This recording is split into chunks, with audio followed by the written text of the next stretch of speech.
Assalamualaikum dan hai semua. Kumpulan 1 akan membentangkan topik monopoli menggunakan laman web yang kumpulan kami hasilkan. Seperti yang anda lihat, ini merupakan halaman utama bagi laman web kami. Kemudian, anda perlu tekan pada subtopik di mana kami menyediakan maklumat mengenai topik monopoli. Halaman pertama dalam laman web ini, kami menerangkan mengenai definisi dan faktor monopoli. Definisi monopoli adalah pasaran monopoli merupakan satu bentuk pasaran yang mengandungi satu firma sahaja dan mengeluarkan barangan yang tidak mempunyai pengganti yang hampir. Yang kedua, kami menerangkan mengenai faktor yang menyebabkan monopoli ini wujud. Antara faktornya adalah pemilikan faktor pengeluaran semula jadi. Monopoli semula jadi wujud disebabkan oleh faktor geografi, faktor anugerah alam semula jadi dan keupayaan pengeluaran secara besar-besaran. Faktor yang kedua pula wujud ekonomi bidangan, iaitu keupayaan sebuah firma untuk mengeluarkan output secara besar-besaran membolehkan firma tersebut beroperasi dengan cekap dan menikmati ekonomi bidangan, di mana ia membolehkan firma untuk mengeluarkan output dengan banyak pada kos pengeluaran yang rendah dan menjual output pada harga yang murah di pasaran. Seterusnya, dalam laman web ini kami menerangkan mengenai ciri-ciri monopoli. Terdapat beberapa ciri-ciri pasaran monopoli. Yang pertama adalah terdiri daripada satu firma.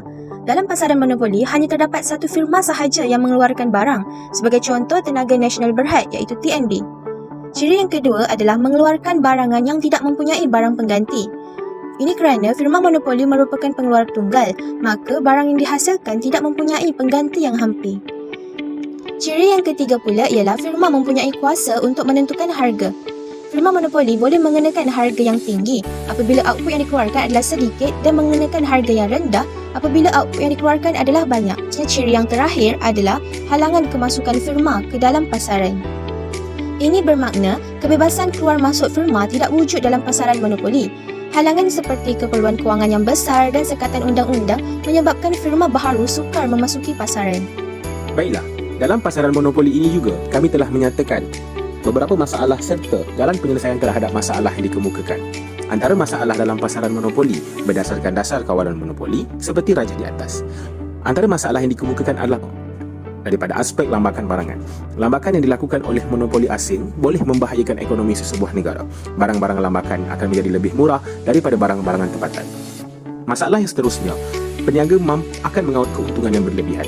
Perkara ini menyebabkan kenaikan harga yang tinggi kerana syarikat tersebut sahaja yang berada dalam pasaran ekonomi itu. Masalah yang ketiga pula adalah kualiti barang semakin berkurang. Hal ini disebabkan oleh pasaran monopoli ini mendapatkan keuntungan yang lebih serta tidak wujud pesaing di dalam bidang pasaran yang sama. Jadi, berdasarkan masalah yang telah dikemukakan, antara jalan penyelesaian yang telah dikesan ataupun dikenal pasti, yang pertama, melalui inisiatif duty anti lambakan. Hal ini berdasarkan Kementerian Perdagangan Antarabangsa dan Industri MITI melalui pernyataan yang dikeluarkan oleh mereka. Mereka menyatakan bahawa duty itu akan dikenakan terhadap produk yang diimport daripada China, Korea Selatan dan juga Vietnam untuk tempoh 5 tahun bermula 12 Disember 2020 hingga 11 Disember 2025. Seterusnya, langkah yang kedua, mengadakan undang-undang persaingan. Undang-undang persaingan ini amat penting dalam mewujudkan amalan persaingan yang sihat dalam ekonomi.